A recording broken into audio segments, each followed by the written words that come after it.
Okay, we're recording. Go ahead. All right. Well, I have to click on all my screens. Right. Okay. So yeah. So this talk is about Cubical Agda, which is a dependently typed programming language with univalence and high inductive types. That's my yeah, very long title, as Andre said before the recording started. Okay. So let me start by saying that Cubical Agda was implemented by Andrea Vezzosi, who's now at the IT University of Copenhagen. So I actually didn't write most of the code that goes into Agda or the cubical mode for Agda, so that's Andrea's work. But together with Andrea, I made some changes, and also we developed a pretty big library that I will be talking more about in this talk. Okay. So what Andrea did was look at some experimental type checkers that me and Thierry Cocan, Simon Huber, and Cyril Cohen wrote at Chalmers many years ago now. So we started off with a system called Cubical that then developed into a more advanced type theory called Cubical TT. And yeah, and there were many different variations of this, and Cubical Agda is essentially an implementation of one of these many variations. And I should also say that there are many other cubical or cubically inspired systems out there. So the Arendt system, which I think we saw earlier in the spring, also the Red TT and Cool TT systems that were also in this series in the spring, and various other cubical systems. So, and I'm sure I forgot some that I don't know about. So there's plenty of cubical systems out there by now. And so what these systems do is that they implement homotopy type theory in Univalent foundations. So what I mean by this is, so HOT is this axiomatic extension of multi-level type theory, where you add, for example, the Univalence axiom or higher inductive types axiomatically. And as I will explain soon, this has some kind of, let's say, bad consequences for proof assistance, which I'll explain soon. But so what these cubical systems do is they kind of modify the underlying type theory so that these principles that have to be added axiomatically to HOT now is provable. Yes, minor comment from Tesla. Yeah, so Arendt isn't really directly built on one of these cubical type theories. So it's slightly different, but I wanted to include it here. So that's one of these cubically inspired, but maybe it's not inspired, but inspired the cubicle, maybe it's a better way to put it. Anyway, right. So yeah, so the idea is we kind of jack up the type theory so that we can prove univalence and define whatever high inductive types we want without sacrificing computation. All right, so yeah, so what went into making Agda cubical? So essentially, Andrea added a bunch of cubical things to Agda. So the first one is an interval type or pre-type with two endpoints. So the interval I with endpoints I0 and I1. So this is like an actual abstract representation of an interval. And then some CAN operations, which I will talk more about later, called transpen HComp. And then these glue types that lets us prove the univalence theorem. And also a general schema for high inductive types and many other things that I won't talk about today. All right. So one difference with Cubical Agda compared to all of these other cubical systems is that it's built on top of an already existing proof assistant. So Agda has been around for many years by now, since like the current version of Agda is, I don't know which year it came out, but maybe 20 years ago or something. A long time by now. 2007. Thank you, Jesper. So 13 years. So yeah, it has a lot of infrastructure and a lot of code. So by extending Agda, we get all of that for free, which is kind of cool. So we get this dependent pattern matching. It's very powerful dependent pattern matching of Agda, and this the Emacs mode of Agda, and so on, and as well as a lot of users and very devoted developers that can help us maintain and improve the cubicle modes. So all of that is kind of different pros with building on an already existing proof assistant. And then I just want to say there are also some cons with this approach, which is essentially the same. So we get all of the Agda infrastructure and code base for free. So there is already all of this code written. I don't know how many hundreds of thousands of lines Haskell code. So it's kind of tricky to implement new cool features, which if you're implementing a proof of system from scratch, you can just like do whatever you want, and you don't have to worry about any of the code that was there before, because there was no code there before. And also, if you want to extend the cubicle mode, there's a lot of code to understand. So there are both pros and cons to this, to cubicle, like to extending Agda this way. Yes. All right. So this cubicle mode has been around officially since version 2.6.0 Agda. So that was released in April 2019. And it's very easy to activate it. Just put the following option in the top of your Agda file, and suddenly Agda is cubical. All right, so I'll show you what you can do with that very soon. And yes, so yeah, so my main part in this project has been to maintaining this Agda cubicle library, which has been around since actually before the cubicle mode was released, but back then it was part of the development version of Agda. Okay. So this library is soon 2 years old, and we had quite a few contributors. It's 35,000 lines of code spread over 350 files. So there's plenty of stuff in there. Large chunk of the hotbook, large chunk of stuff that is not in the hotbook or really anywhere else. And yeah, a lot of cool things. Yep. Okay, so for those of you who are not really familiar with hot or cubicle, let me just give you a quick introduction to what all this fuss about cubes is.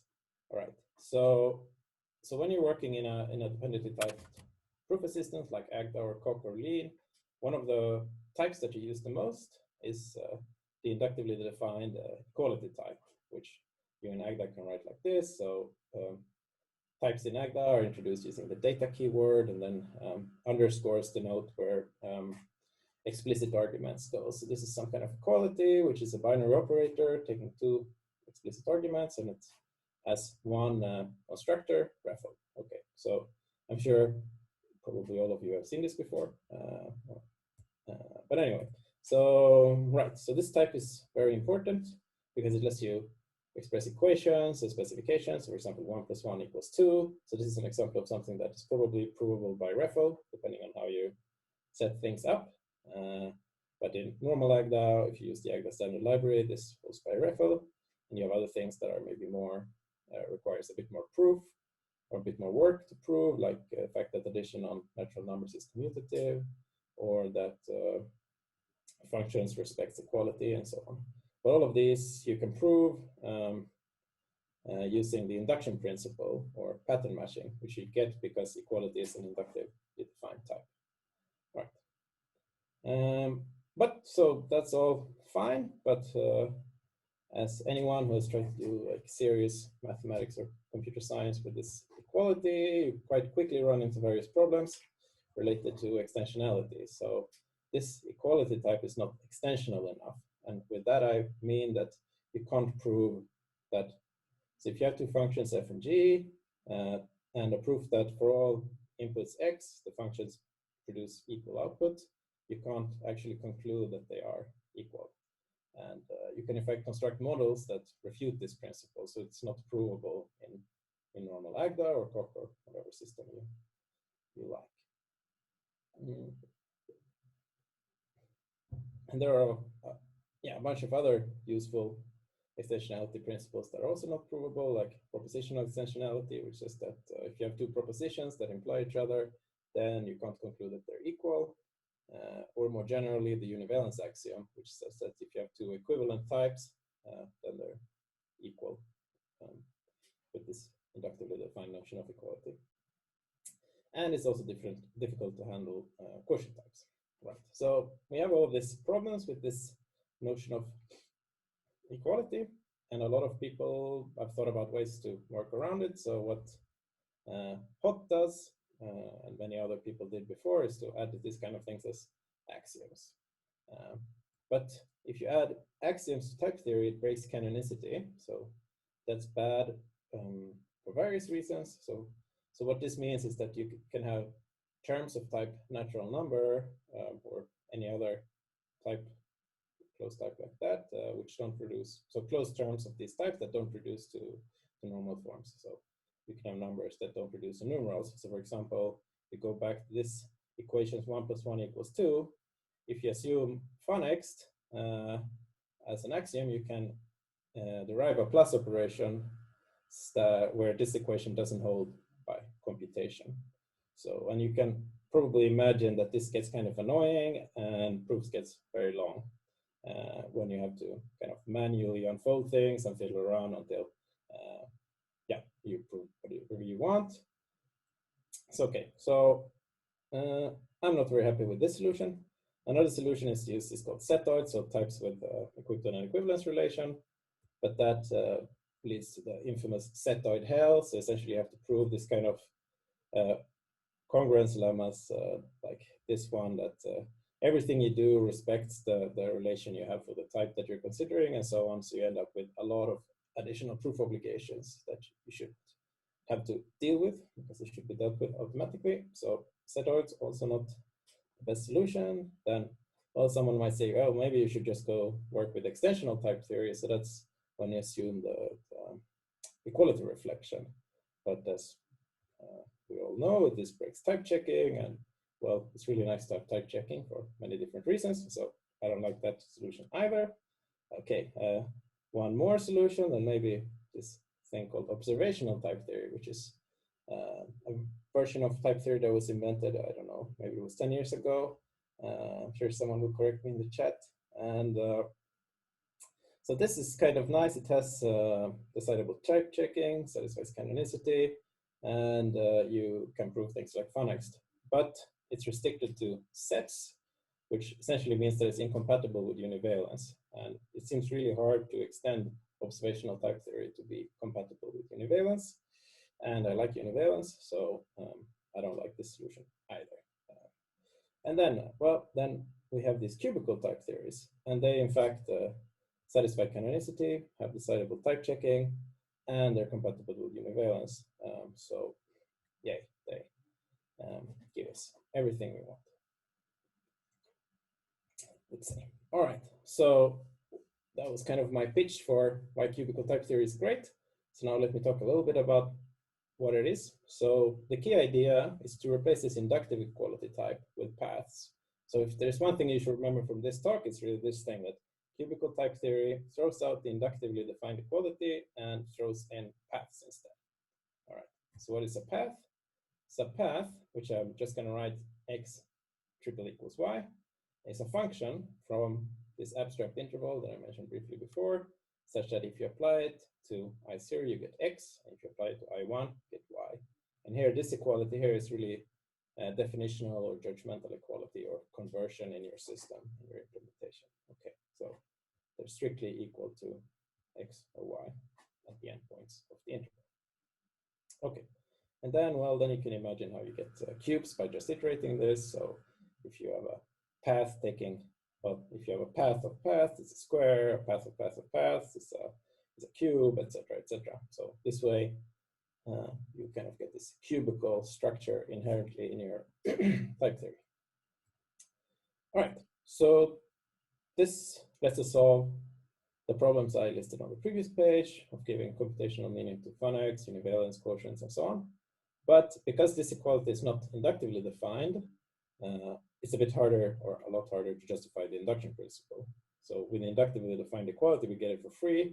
But well, if you open our papers on cubical type theory, you see a lot of stuff about composition and whatnot, and all of this is essentially there to justify the induction principle without losing canonicity. So you get a lot for free, and like, yeah, as you will see, like with this definition of equality, it's very easy to prove funnext, but on the other hand, you have to do a lot of work to justify the induction principle. So there's really no free lunch here. All right. So yeah, so all the cubical systems I mentioned earlier builds on this idea of replacing the inductive equality with paths, and there are essentially some variations in how things are set up. Anyway. Okay, so that was my introduction to cubical Agda in the form of slides. So now let me show you some code, right? So here I have a demo.agda file, which I've started with this options minus cubicle.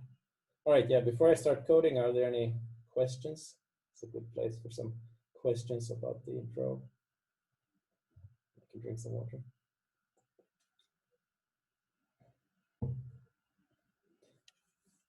All right, everyone seems happy. So I'll just start hacking. Okay, so, right, so yeah, thank you, Andy. Yeah, so what Andy is asking about is whether I should, whether the interval is in a universe, and it's not really in a universe in Agda because of, so where did my slides go?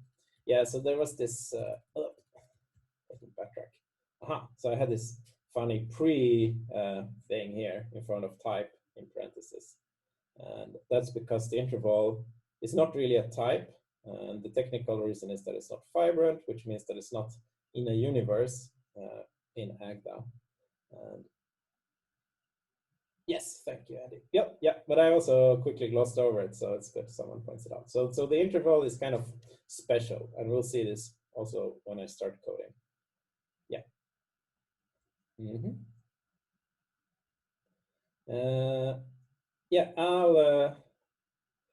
Yeah, I'll say more about strict set and so on later if people are interested.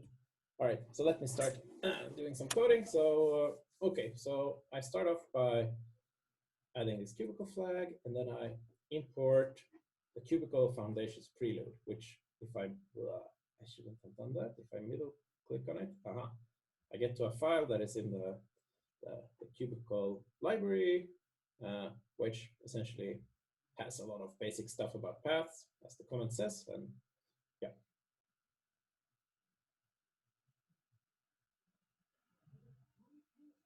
Yes, yeah, okay. Right. Yeah, I'll answer more questions on the fly. Okay, so, right, so I import this thing. I'm also going to import a few more things that we're going to need.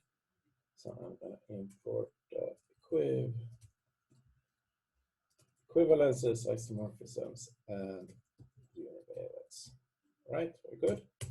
Should soon change color, I hope. Yes, good. And I'm also gonna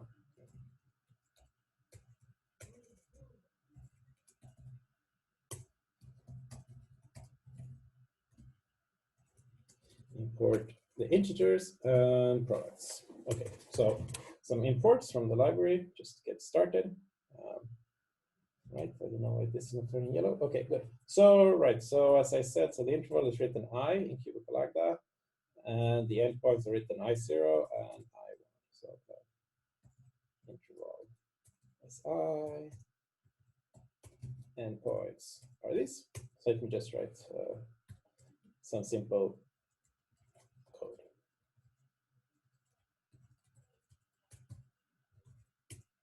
Right. Right. I just have to increase the font down here as well so everyone can see. All right. So let's just show what it looks like when you're writing some Agda code. So I assume that I have a type A. So here I'm writing type. In the slides I was writing set. That's because in the Cubicle library we renamed set to type. So set is the universe of types. So we figured it was nicer to call them type in our library. Anyway, and then we have one of these paths or lines. It's just a function out of the interval I into A. And you see the interval is blue, so it's something special.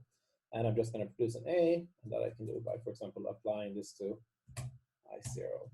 Okay, so this doesn't really do anything. It's just apply a function like this to one of the endpoints of the interval. And Cubical Agda is happy with it, and yeah, very good. All right. Yes, okay.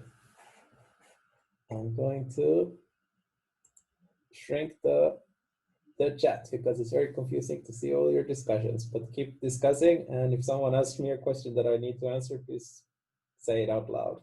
Okay. All right, so that was just like a little warm up to show that you can apply these paths to interval things the way you would expect. And then we can do things like, so I'm going to put prime on things that are already defined in the library just to make my life easier. So we have an implicit argument A and x colon A. So let's now prove REFL. So REFL for the inductively defined type was a constructor. Here, because we don't have an inductively defined equality, we have to actually prove that we have reflexivity. And like I said, I put a prime here just because there is already a REFL defined in the library and I don't want to fiddle around with renaming things and so on. So how do we introduce one of these equalities? Well, it is a function, so I can just tell Agda to refine the goal. We get some terrible errors, but let's ignore them. And well, so the goal is, so now we have an I here because we have a lambda abstracted I, and we need to produce something of type big A, and we have X, so we can just give that to Agda. Okay, so now I proved REFL the way you would maybe expect. Then we can just put this thing on the left-hand side.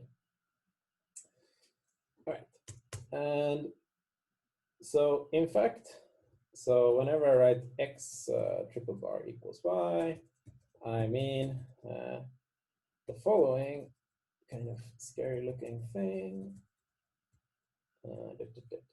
path p. So in fact, I've been kind of lying a bit. So the primitive path that we have in Cubical Agda is not this triple equal thing, but it's this path p thing. So path p is, so path p stands for path over path. So essentially dependent paths. So in general, we have path p a x y when a is some kind of line of types, and x is in ai0, and y is in ai1. Okay, so so the built-in path type that we have is this one of dependent path, and that's actually very useful because very often, for those of you who are familiar with HOT, you know that you very often work with dependent paths, path overs, and the fact that this is the primitive thing here makes many proofs easier, like characterizing the equality in sigma types, for example. So if I double click this, yeah, I get to the definition, but let's ignore that. All right, so that's what I wanted to say about path P. Very good. So I could have defined my REFL as follows.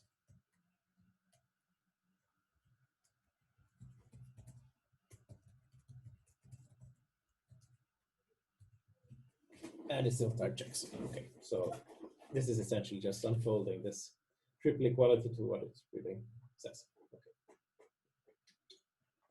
Good, so that was REFL, path P, triple bar equality, and so on. Yes. Yeah, so let me prove some basic things like Kong, which we saw on the slide before. So if you have a function from A to B, x, y in A, then we get an path from x to y, or an equality proof that x is equal to y, then we get that f of x is equal to f of y. All right, so, okay, so let's ask Agda, what do we need to do? So we need to construct this proof of f of x is equal to f of y, assuming that we have f from A to B, and we have this path from x to y. And because we're constructing a path there, we can abstract over an interval variable I, and we check the goal, and the goal says, well, we need some b with boundary when I is equal to 0. So I0 is the 0 of the interval, it's f of x, and at 1 is f of y. And this we can get by just doing f of p of I. Because p is a path from x to y, then we can apply f to p of y. All right. Very good, I hope.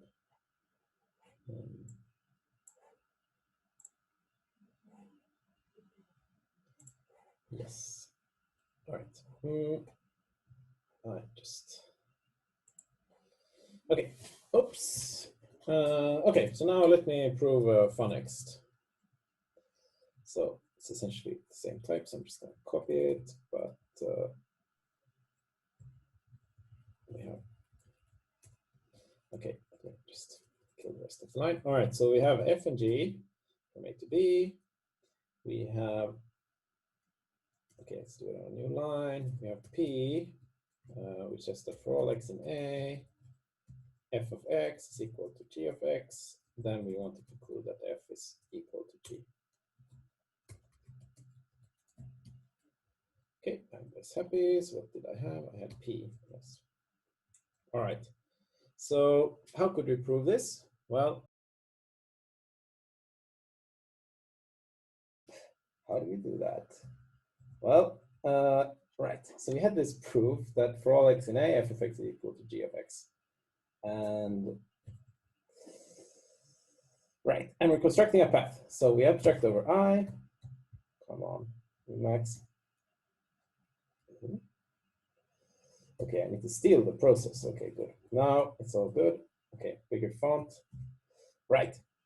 And if I do this, we get the terrible goal, but we need to produce a function from A to B, so we can abstract over x, and the goal suddenly looks nicer. All right. So as you see, Cubical Agda doesn't always show you the goal you would expect. So that's one of the things that goes into the category of things that would maybe be easier to do in a system implemented from scratch. But whatever. Okay, so now we want to construct something in B with boundary f of x on the left-hand side and g of x on the right-hand side. Well, we have such a thing. That's essentially p of x. So we can ask Agda, oops. The type of this was just f of x equals g of x. So if we apply it to I, we get something of the right type. So this is probably the shortest proof of funnext one can imagine. So the only thing it does really is take this path and swap the arguments. So remember that this is really just a function out of the interval. And well, we're producing a function out of the interval. So we're essentially just swapping the arguments to this function, right? Or flipping them. All right.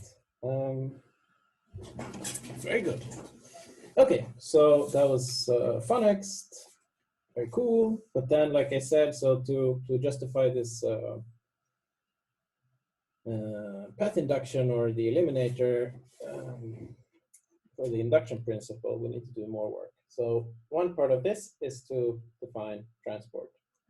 So what do I mean by transport? So given A and B types A and B, and a path from A to B, we get a function from A to B. All right. Right. So how could we do this now? Well, there's, like with what you've seen before, there's not really a way to do it, but there is this other built-in called transp, which the type looks kind of scary, but essentially the first argument is some kind of dependent path or line. So we're essentially doing this, and then it takes something in the interval I. Okay, thank you, Andre. Okay, so right, so this transport operation that turns a path into a function is definable in terms of this built-in transp operation. And if you middle click on it, you end up in one of the primitives file, and you can jump even further back in Agda or into Agda, and there you see we have two primitives, the prim transp and the prim hcomp, which essentially are the two built-ins that lets us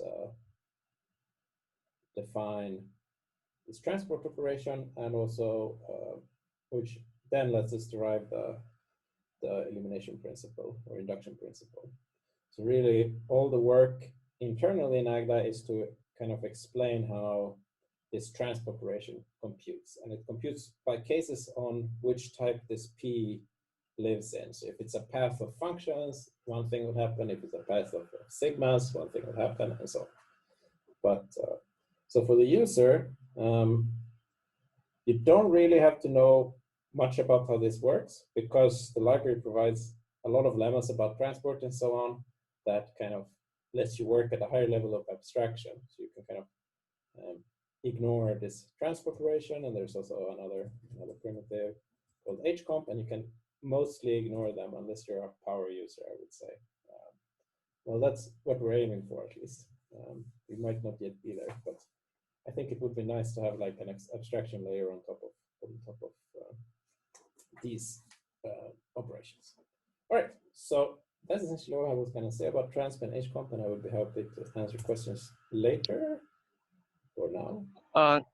Can you talk? Hi, hi Anders. Can you talk a little about the second argument of transp?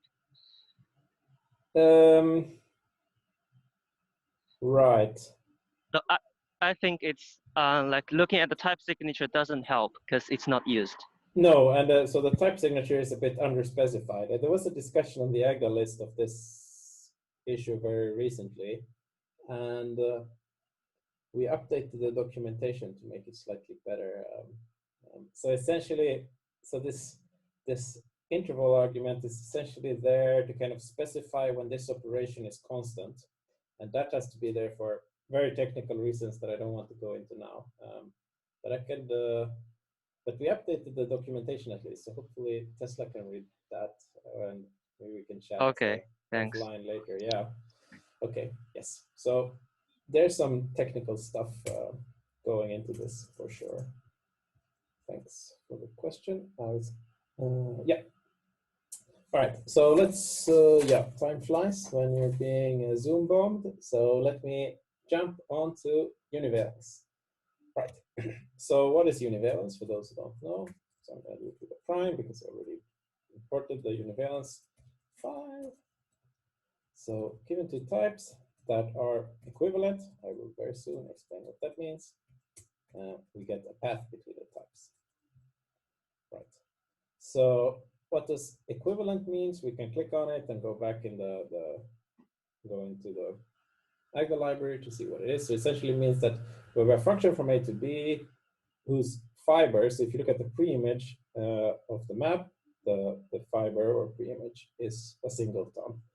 Now this is kind of confusing if you've never seen it before, and for the sake of this, or for this talk, and I would say almost all users of this, you just use another fact, which is the following.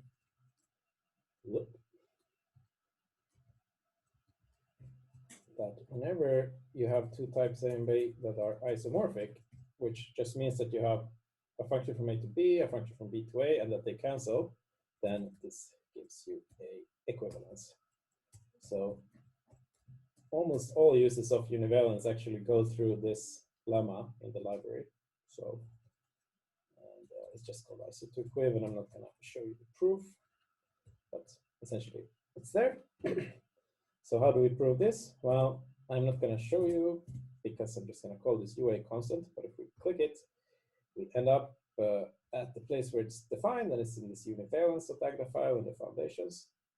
And it's defined using this glue type, which is, and some scary arguments. And I don't really want to go into it. Yes? This is the first place where actually using the fact that the interval is not an arbitrary type, right? Like you could, like funnext, you can prove for any type I with two elements, I0 and I1, you don't care what it is. Yes. Right. So I think. Yeah, this might be the first place. Wait, no.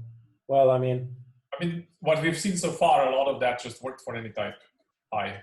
No. No? Like funnext, I mean, you can't just take any element, any type with two elements, like bool. It's not sufficient to derive funnext, right? Oh, because of trans. Yeah. Okay. Yeah, and I mean, essentially the point is this is yeah. like, yeah. you have this. Yep. The two endpoints have to be connected in some way. Right. Yes. Thanks, Andre.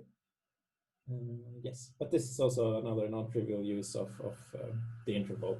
But I don't want to talk too much about glue because that would take me into a completely different talk, and it's very technical. And I hope that the abstractions we have in the library kind of hides all of these gory details of how univalence is actually proved, and you could just use it while working with these things.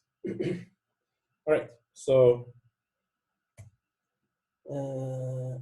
yeah, so we can just prove. I can just take this type. So my point here is just that by composing these two lemmas that are in the library, we can derive the following.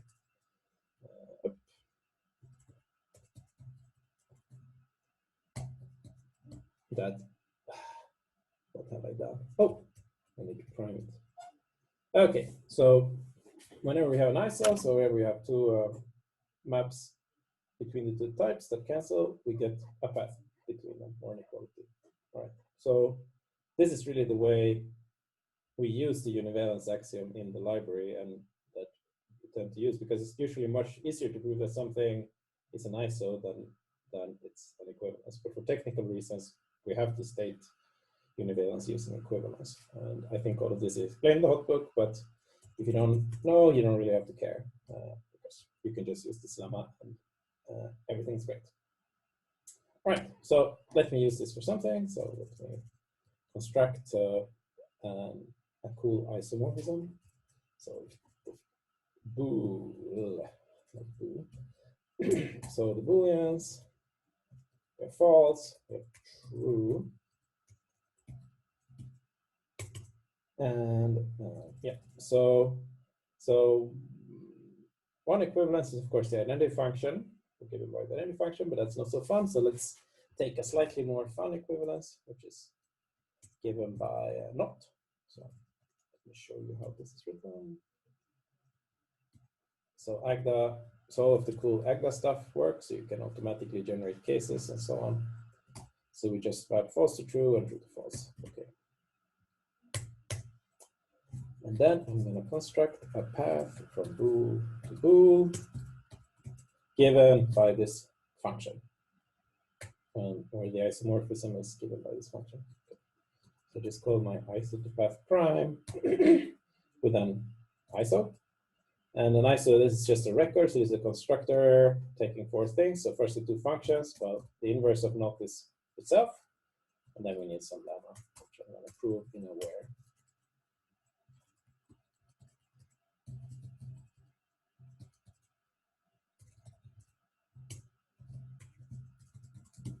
All right, let's see. Yes, I didn't introduce any typos. Okay, so let's just prove this super quickly. So how do we prove that not of x is x? Well, we pattern match, and the goals, well, Agda normalized it for us, and we just have to prove that false equal to false. So it's just ruffle, bam. Okay. So now we constructed a non-trivial path from bool to bool, and we can now do things with it. So for example, we can, let's increase the font. So now I'm normalizing an expression down here. So let's do transport, not path, true. So this will kind of trigger, well, this will trigger the transport operation, which in turn would trigger some internal Haskell code, which essentially explains how transport in this glue type that I quickly glossed over should compute. And this then reduces to false. So it just applies the function underlying the path or the isomorphism. All right, so let me quickly do another simple example.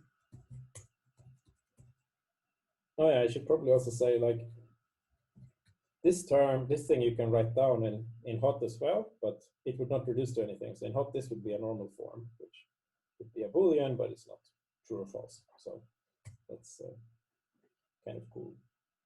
But we get this, so I can construct another iso from int to int, where one map is the successor and the other one is the predecessor. And all of this I have in the library, so I just have to copy paste some stuff. Okay, whatever, there it is. And now I can try some slightly more fun examples. So let's say we do transport, this suck path composed with itself. So this dot is just composition of paths. And let's transport 4 along this thing. So what should happen? Well, it adds 2 because we're transporting twice around this with this function. So I don't know what you expect, maybe. And if we transport the composition of the inverse of this, well, if you compose these 2 paths and then we invert them, so assume it's just path inversion, then we will subtract 2 because we're transporting backwards twice. So Univalence really computes in non-trivial ways, and that's kind of cool. All right. Yes. Okay, so now we've seen univalence. Let's do some stuff with higher inductive types, because I haven't talked about them yet. So, all right. All right, so let me do some multisets. And this example was originally written by Vikram Shudhuri and Marcelo Fiore. And I think it's kind of a neat example of how you can use high inductive types without, I think it's very upset when you, yeah, how you can use, well, it's kind of a nice computer sciencey or like set level standard mathematics example of high inductive types. So typically high inductive types, like in the hot book, are mainly used for doing synthetic homotopy theory. But as you will soon see, they're also useful for all kinds of other things. Yeah, sorry about this terrible error. It's just because I declared the fixity of this thing before declaring it. And then I think it's really upset. All right, so I'm going to define a type FM set, which stands for finite multiset. So let's just do this. So a finite multiset is either empty. So the idea is we're going to have, so these are essentially going to be lists modulo permutation. So essentially swapping elements. All right. So the first 2 constructors are just the normal list constructors.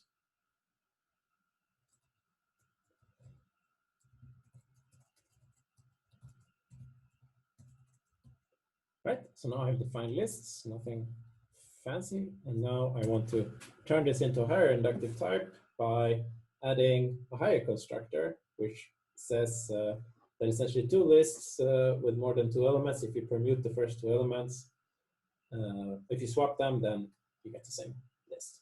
Right. So I just have a constructor com for commutes. So for all x and y in A, and all FM sets XS. Yeah, let's do it on a new line. So x cons y cons xs is equal to y cons x cons xs. Right, let's move it up again. So it wasn't too long. Right. So this is something different from like normal Agda data types, because normal Agda you can't add equalities to non-trivial equalities to return vectors. This is really what higher inductive types are all about. And so let's just keep this type like this. Experts in the audience will know that there's something fishy, but don't worry about it. I will very soon fix the fishiness. So let's define a plus plus, so cons of 2, or what do you call it? Concatenation, yes, of 2 such lists modular permutation. Yes. Right. So what do we have? So we have a type A and 2 FM sets, and we get an FM set out. Okay. And now we're going to see some of the cool features of Agda. So this you could do, for example, in Cubical TT, but it would look a lot worse because you don't have implicit arguments and so on. And now we can do this kind of nice Agda automatic case splitting, but we're splitting on a hit. So we could type XS here and then press Control CC. Agda will automatically expand this to all the 3 different cases what XS could be. Kind of cool. And then I need to fill in all these 3 holes. Well, the base case is just, well, try this. Then the next case is just, well, you cons x to x's plus plus y's, right? And now we're at the interesting place. So what are we going to do here? So we somehow, so if you look at this, I'm going to put in parentheses just to make it easier to read. So the first argument here is this higher constructor. And if we look closely at it, it takes x, y that are things in A, and then an xs, which is a finite multisets, and then an I. And the I here, if we ask Agda, it's an interval variable. All right. So remember that this equality here is really just a function out of the interval with a specified boundary. So we put this thing ends up in the context because it's an argument to this constructor, right? And we then have this constraints or this boundary that whatever we write here has to satisfy. And what it essentially says is, well, x cons y cons x is plus plus ys is y cons x cons x is plus plus ys. All right. And we have a way to prove this. It's just con x y xs plus plus ys of I. And bam, Agda likes it, and Agda is happy. Right. Just to show you that, let's say I would have written, let's say I would have swapped these two, then Agda would have been really angry and says, well, x is not y. Okay, well, that was actually a good error message for once, but so Agda is actually checking something here. That was my point with this. Right. So something happens and Agda is happy. All right, very cool. And let me just show you. Right. Then you can prove all kinds of stuff, things like xs plus plus empty list is xs, this operation is commutative, and so on. So it's really, you can prove that it's a commutative monoid. And that's nice, yes. So, and essentially proving things about it will be the same kind of thing where you program. Yeah, I can do one. So let's do this one. It's a terrible name. Let's do unit. I'm gonna change the names a little bit. Okay. So let me show you one. The proof of this thing that I stated in a comment instead of just stating it. All right. Okay, I see I'm starting to run out of time. So I'll do this and then say a few more things. All right, so let me just show you how you would go about and prove something like this. So have a go like this. Well, as always, you case split, bam, and Agda gives you all kinds of cases. Well, the first one is trivial, so that's good.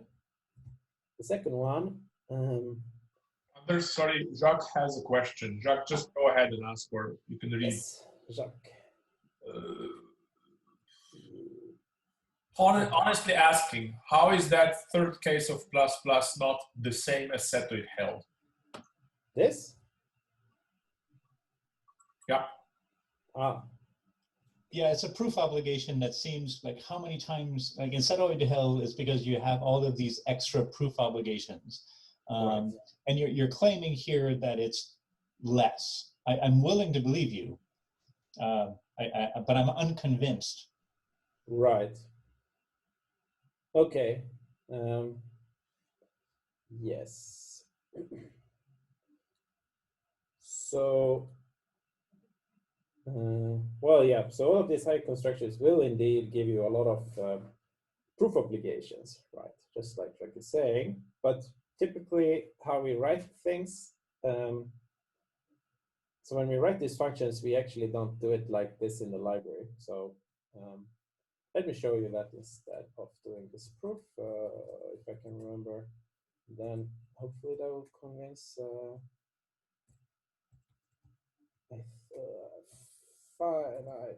I just have to type this to jump to the right place in the library. Come on, Agda. Okay, now Agda is upset. Sorry. All right. So what we do instead is that we once and for all prove an induction principle or an eliminator and a recursor for these types. So let's see, where is it? It's kind of hard to read. Maybe it's here. But okay, this one is not so bad. But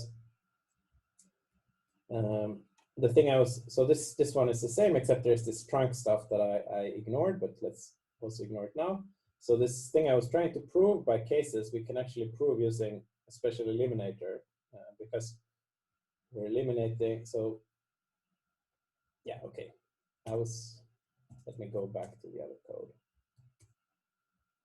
So here, so I would prove this by these three cases, but in fact, as the experts know, we also have to assume that this thing is a set, which is yet another proof obligation.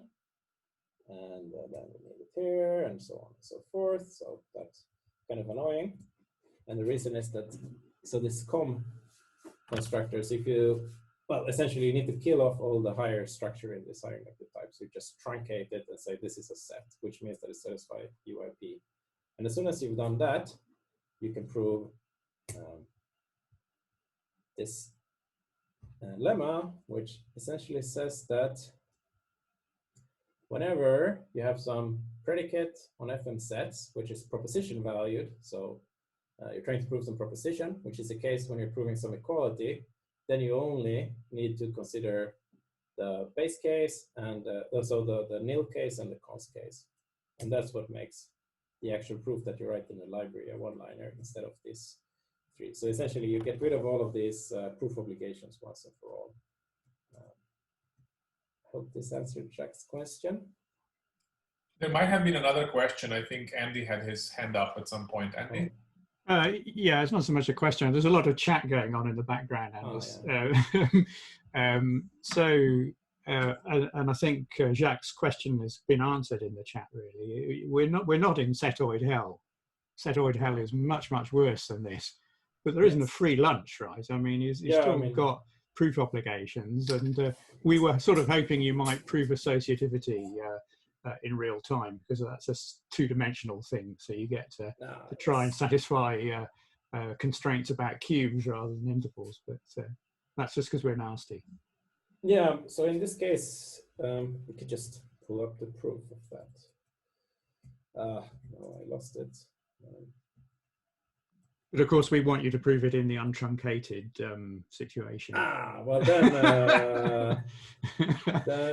that's I don't even know how I would do that. So that seems very hard to me. Well, actually, it's a two-liner if you know the right line, right? but Agda doesn't give you much help to find what the right line is. Yeah, I could definitely not do that on the fly.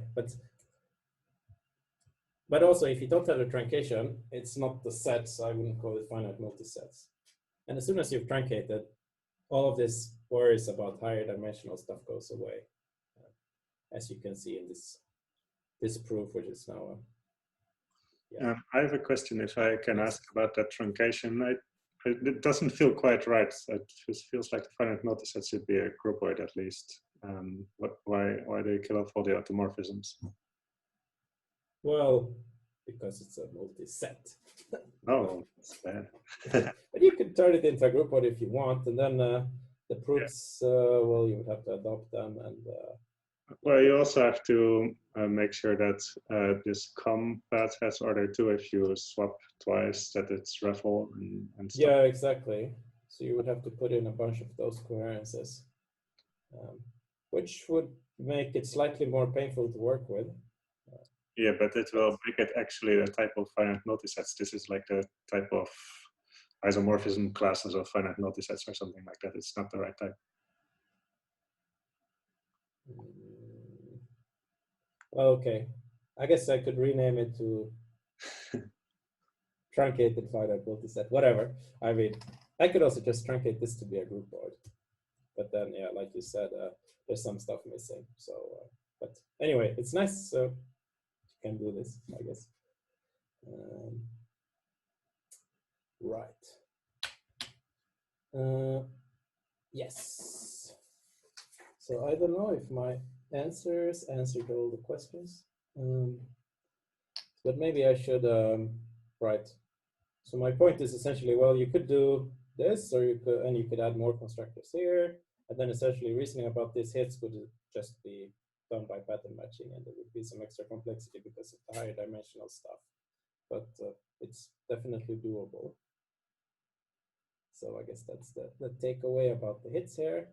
And we have plenty of examples in the library where, like the hot proofs, where things don't compute strictly for the higher constructors.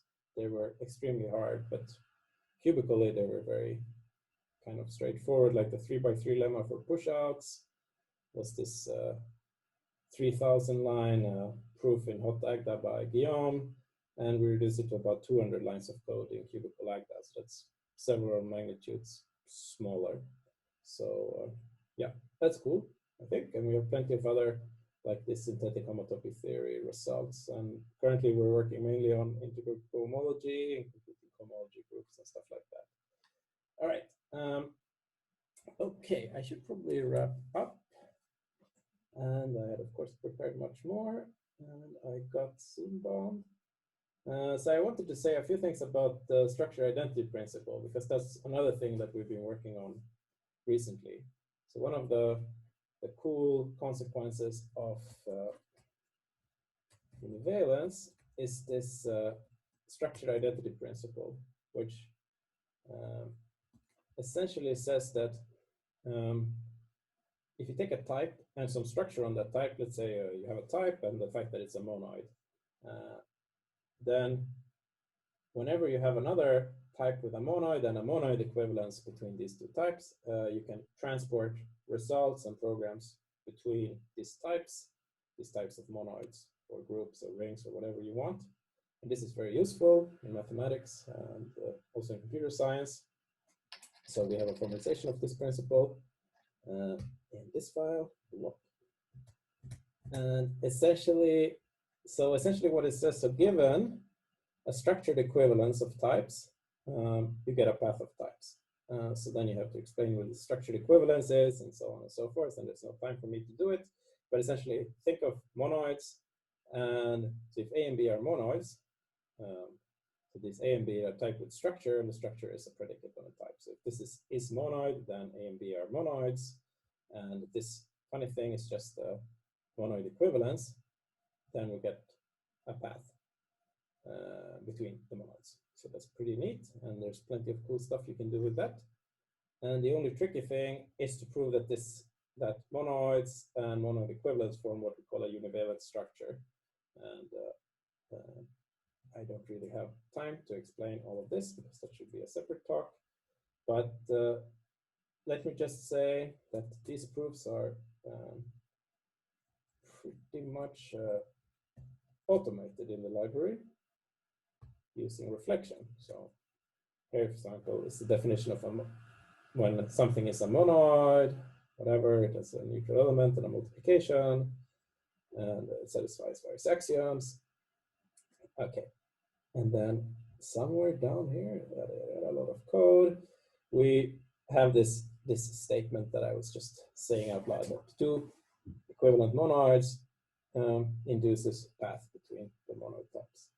Right, and the proof of this goes through some boilerplate code, and the fact that being a monoid is a univalent structure is done using automation. So let me just end by saying that. And there's a lot of stuff in the library using the SIP now, which is kind of cool.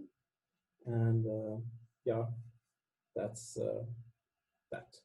So if you have more questions about the SIP, I would be very happy to answer some questions. Let me see if I can get back to my slides. Very good. Here they are. And I was going to wrap things up very quickly.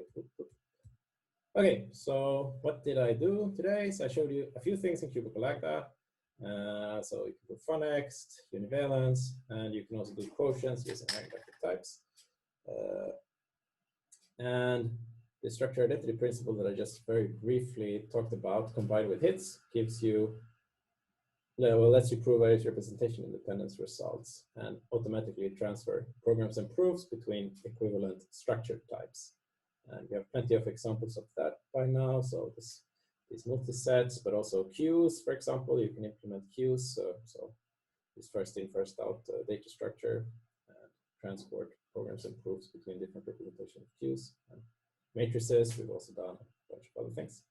Right, so I just ended with some references, and we have a preprint explaining all of this structure, identity principle stuff, and how it relates to representation independence and so on the archive now. All right, so yeah, let me end there, and I'll be happy to take all the questions. Thank you. We can go to questions. There is actually a question in the chat that was glossed over earlier. Let's see if I can pull up the chat. Yeah, so actually on the recording, there won't be any chat visible, so maybe we should read out all the questions. So the question was, how come the transport function doesn't mention the PA to type the way it does in the hotbook? It just straight up converts a path into a function.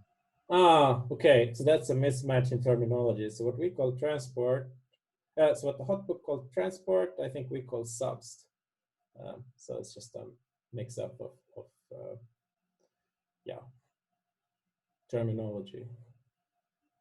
So I think, oops, it's so confusing.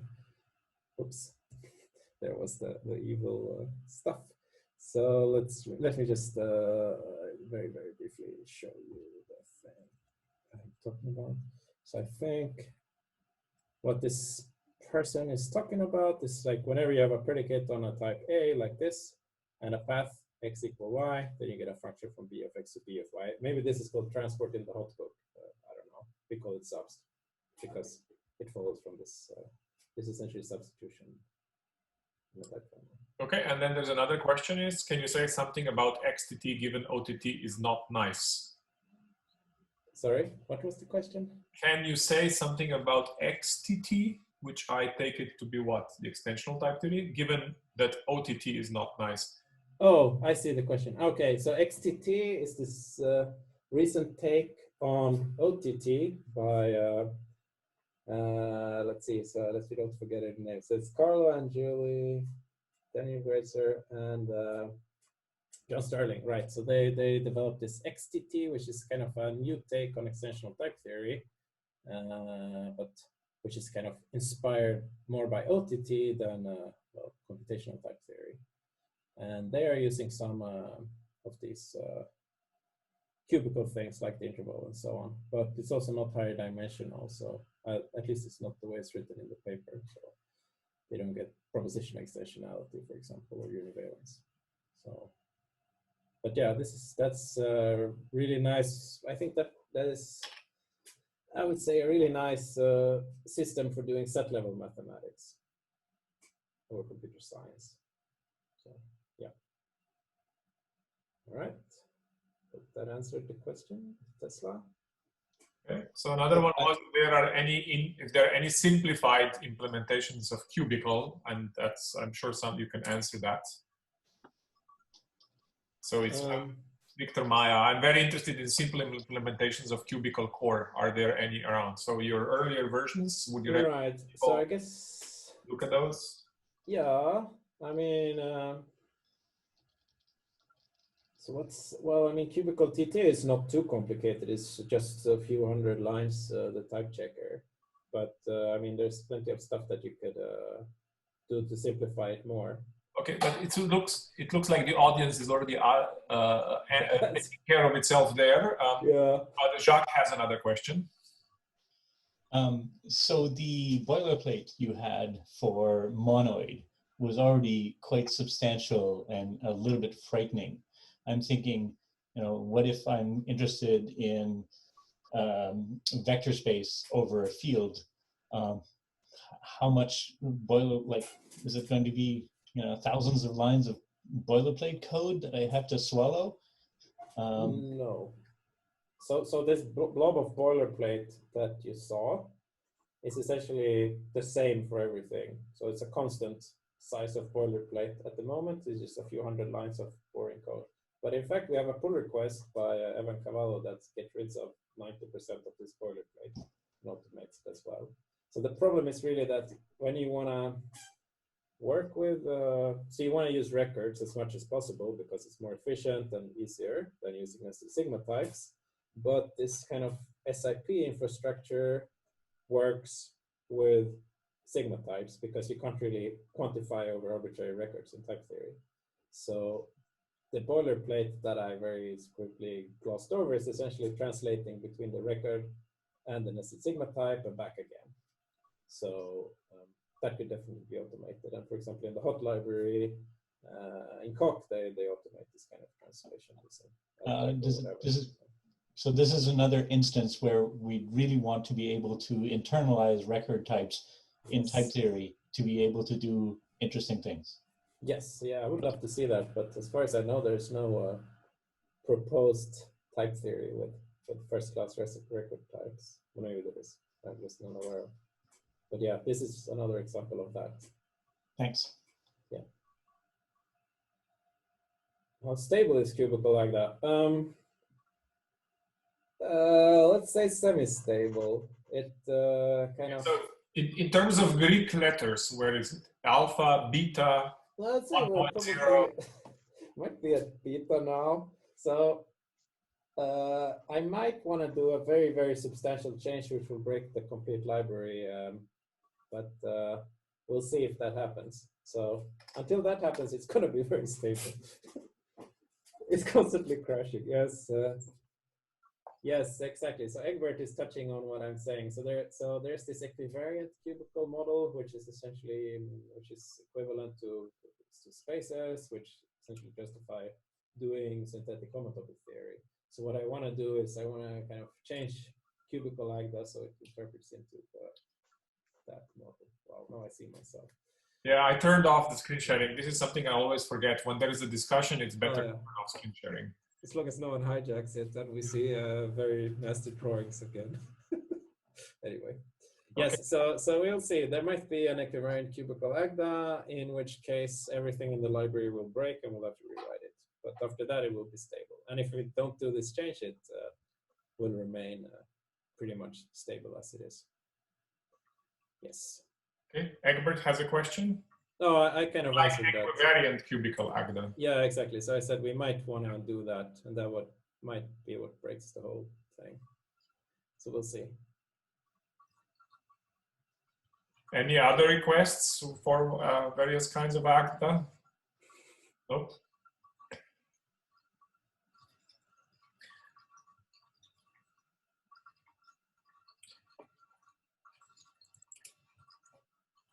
Well, we now have Valery Isayev joining us. I think maybe there's a confusion about time zones there. So if there are no more questions, we're going to end up. I apologize. We're going to end this.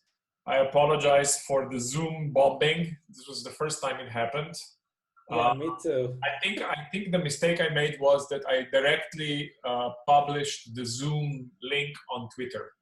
I've never done that. I always made it at least one click away, which seems to help a lot. So I'll remember not to do that again. So I'm sorry about that to everyone. Okay, thanks, Anders. We have some more meetings coming up, but they will happen maybe like once a month because we also need some local slots for our seminar, and we don't want to saturate everybody's interest with these. There is seems to be an unending series of proof assistants available. Yeah. So thank you, everyone. Thanks, Anders. Yeah. Bye-bye. Bye. Oh, wait, I'm clapping myself. So can one have a request? Or is the recording over? Stop? Yeah, so I'll stop recording, then you can say whatever you like. Here.